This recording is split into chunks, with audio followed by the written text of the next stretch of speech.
Fala galera, bem-vindos a mais um Triplo F. Alguns meses atrás eu prometi fazer pra vocês a crítica de todos os filmes do universo cinematográfico da Marvel, que começou em 2008 com o filme Homem de Ferro e tá chegando até hoje com o filme Vingadores Guerra Infinita e mais vários outros filmes que a gente sabe que ou estão em produção ou que vão ser produzidos no futuro. Então eu decidi começar para vocês a fazer essas análises e eu vou fazer de todos os filmes, então assistam até o final porque eu vou tentar fazer uma análise bem diferente. Eu não vou dar uma nota somente de 0 a 10, eu vou tentar abordar o filme em vários diferentes aspectos e no final de tudo isso eu vou tentar dar uma nota geral para o filme e vocês como público vão ajudar também através de uma enquete. Na verdade o ponto que mais vai valer vai ser a pontuação do público e no final a gente faz um ranking dos inscritos do canal para os filmes da Marvel e eu libero o ranking para vocês também aqui e no Instagram.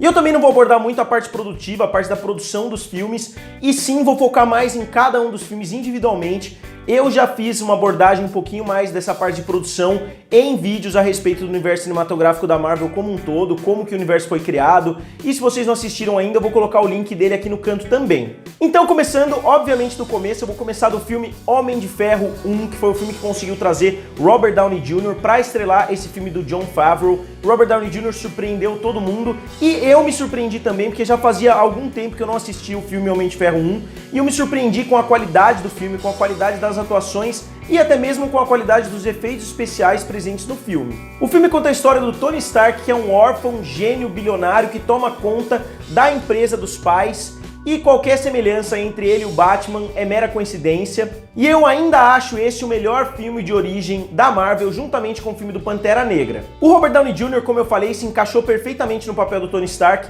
e a direção do Jon Favreau também tá perfeita. E o filme, na minha opinião, é o responsável por dar todo o tom do universo cinematográfico da Marvel, que é um dos principais responsáveis dessa franquia ter feito tanto sucesso como fez, porque o filme sabe mesclar muito bem momentos um pouquinho mais dramáticos, momentos de humor, momentos descontraídos, e eu acho que isso é o que todo mundo chama de Fórmula Marvel, que é um termo que eu particularmente não concordo muito, mas eu acho que existe sim esse tom da Marvel que eles conseguem manter constante em todos os filmes, e eu acho que isso ajuda muito ao público sentir que está assistindo um universo. A Marvel conseguiu juntar usando o clima do Homem de Ferro, que eu acho que é o clima que foi utilizado para grande parte dos filmes. E por mais que as pessoas tentem atribuir o clima mais leve dos filmes da Marvel à Disney, que é dona da Marvel hoje, isso não faz o menor sentido, porque no filme Homem de Ferro os filmes já tinham esse clima mais leve e eles eram feitos de forma independente ainda, porque a Marvel não tinha sido comprado pela Disney. E mesmo sendo um filme muito bom, o filme segue todas as batidas de um filme de origem.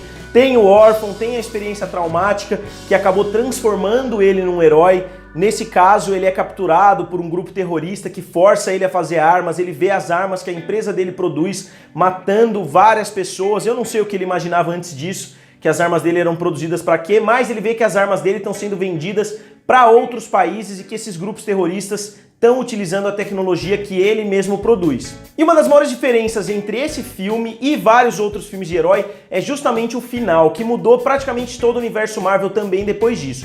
No momento que o Tony Stark fala que ele é o Homem de Ferro, eu acho que tudo mudou. No universo Marvel não tem aquela historinha do herói ficar escondendo a identidade da namoradinha e tal, que é o que a gente vê frequentemente em filmes de herói, em todos os filmes de herói antes, e que a gente viu muito pouco depois disso. Até outros universos cinematográficos começaram a entrar nessa onda e estão praticamente ignorando as identidades secretas. Isso é um ponto positivo para o universo Marvel, mas eu não sei se é um ponto positivo para o gênero como um todo. O filme traz alguns clichês que eu não gostei tanto. A gente vê o parceiro dele, aquele cara que é o amigo, o mentor dele, no final das contas é o vilão, o Obadiah Stane, é um vilão bem fraco. E além disso, o Obadiah Stane era quase que uma versão negativa do Tony Stark, que é uma coisa que a gente vai ver com muita frequência no universo Marvel a partir daqui. Eu acho que esse seria um dos maiores pontos negativos do universo Marvel, é o fato de vários vilões serem quase que um espelho negativo dos heróis. Então não tem muito o que falar sobre o filme, é um filme que com certeza todos de vocês já assistiram, é um filme muito bem executado e agora eu vou classificar alguns quesitos que eu vou dar uma nota e como eu falei, eu vou dar algumas notas e vocês vão dar as notas finais.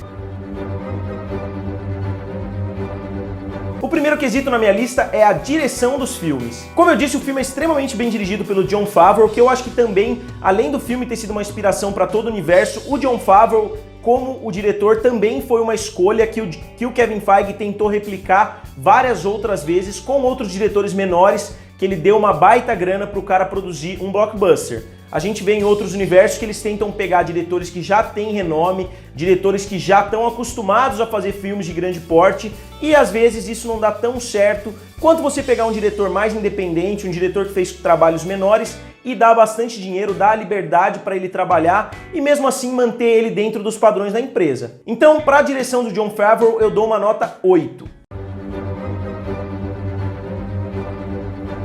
Atuação. Nesse ponto eu vou ser bem breve, o segundo ponto é a atuação dos atores e eu acho que o Robert Downey Jr. se encaixou perfeitamente. Eu fiz até uma lista algum tempo atrás dos atores que são perfeitos para os papéis e o Robert Downey Jr., além de estar muito bem, eu acho que ele se encaixou perfeitamente. Todos os outros envolvidos também são muito bons. O vilão, querendo ou não, tem uma interpretação boa. A Pepper Potts se encaixou muito bem. E todo mundo que gira em torno dele funcionou muito bem também. Então, para a atuação do filme, eu dou uma nota 9. E galera, só lembrando, eu tô fazendo um sorteio em parceria com a Piticas Vale Sul. Sim, mais um sorteio, depois do sorteio do Rick and Morty e do sorteio das camisetas do Thanos. Eu tô fazendo um sorteio de várias camisetas da Marvel. Serão 3 camisetas. 2 vão ser entregues de forma aleatória e uma vai ser entregue para a pessoa que mais participar no post da foto oficial. Para concorrer, basta vocês seguirem 3 passos bem simples. E os 3 passos são seguir o Instagram @triplofasa e @piticasvalesul, curtir a foto oficial e marcar 3 amigos. Então vai ser dessa forma que eu achei a forma mais justa possível de fazer um sorteio e ainda dar um crédito para a pessoa que participar muito.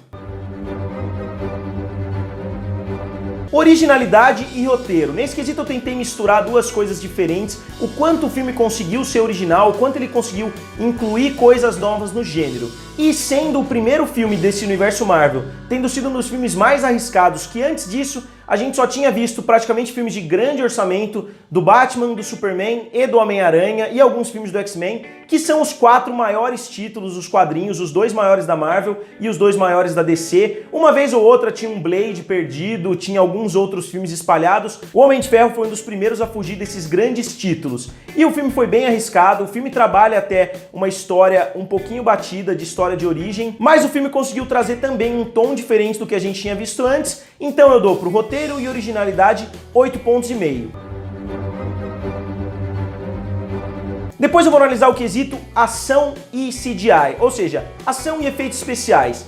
O filme é muito bom, os efeitos especiais são muito bons pra época, mas as cenas de ação não são o ponto forte do filme. Eles até têm um combate final legal entre o Obadiah Stane e o Tony Stark, mas está longe de filmes mais atuais, está longe inclusive de alguns filmes anteriores, como a luta do Homem-Aranha contra o Dr. Octopus. Então eu dou para cenas de ação e efeitos especiais uma nota 6. Isso sem falar na cena em que os dois, tanto o herói quanto o vilão, são atingidos exatamente pelo mesmo raio que sai do reator e o vilão morre enquanto Tony Stark é somente jogado para longe. Então eu acho que no final do filme, no terceiro ato, eles pecaram bastante nesse sentido.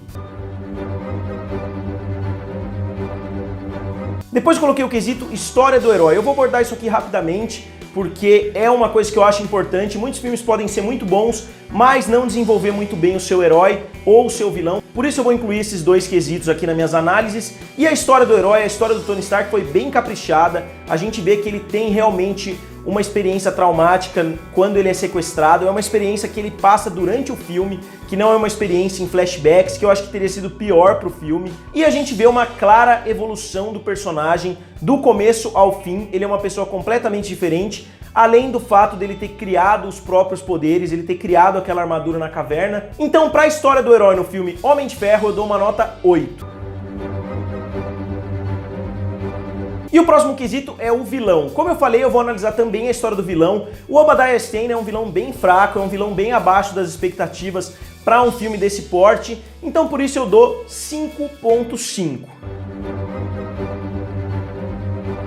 E por fim eu coloquei o quesito desenvolvimento do universo, porque eu acho que num universo cinematográfico como esse é de extrema importância que o universo esteja sempre avançando, que o universo esteja sempre incluindo novos elementos para que ele continue se desenvolvendo. E eu acho que esse filme, obviamente, é primordial para o desenvolvimento do universo. Eu diria que o Homem de Ferro é o filme mais importante do universo Marvel até agora, juntamente com o primeiro Vingadores, porque ele foi o filme que deu o tom, ele foi o filme que mostrou que sim, que esse plano maluco que o Kevin Feige, o Avi Arad e a Marvel como um todo tinham tido poderia sim dar certo, mesmo sem um Homem-Aranha, mesmo sem os X-Men, mesmo sem uma série de outros heróis que eles não tinham controle naquela época. Então, em termos de desenvolvimento do universo, eu dou para Homem de Ferro uma nota 10.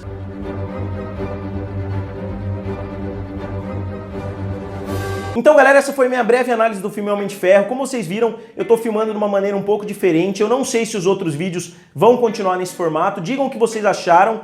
E, como eu disse, eu vou botar uma enquete aqui do lado para vocês darem a nota de vocês pro filme Homem de Ferro. E se vocês discordaram de alguma nota, digam aqui nos comentários também. Lembrando que eu não tô analisando elas com relação a outros filmes, filmes de Oscar, etc.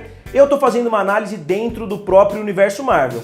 Eu não daria uma nota 9 para a atuação em Homem de Ferro se a gente fosse levar em consideração todas as atuações do planeta, por exemplo, se fosse levar o Jack Nicholson, o Al Pacino, etc. em consideração, mas dentro dos filmes de herói, dentro desse universo cinematográfico, o Robert Downey Jr. é um destaque enorme. Então, galera, qualquer dúvida, digam aqui nos comentários, curtam o vídeo e se inscrevam no canal.